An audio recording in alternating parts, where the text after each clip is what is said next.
我希望毕业以后当汉语导游和中文翻译。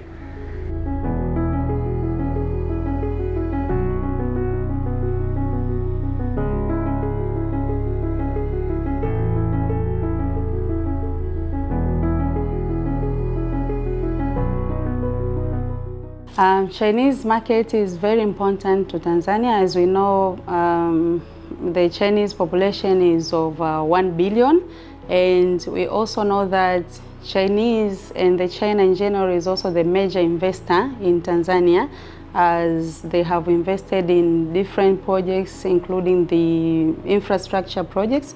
So for Tanzanians to learn Chinese, it will be very good for them to know the language, so as they can also get some jobs from the Chinese companies where they can be able now to communicate with those Chinese.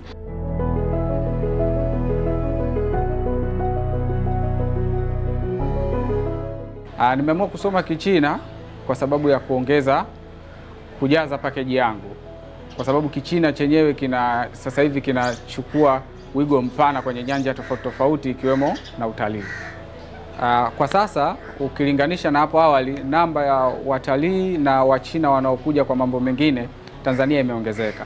Kwa hiyo kwa kujifunza Kichina au kuwepo watu wanaosoma Kichina itasaidia zaidi wale Wachina kuwahudumia kwa lugha ambayo wao wanaielewa zaidi.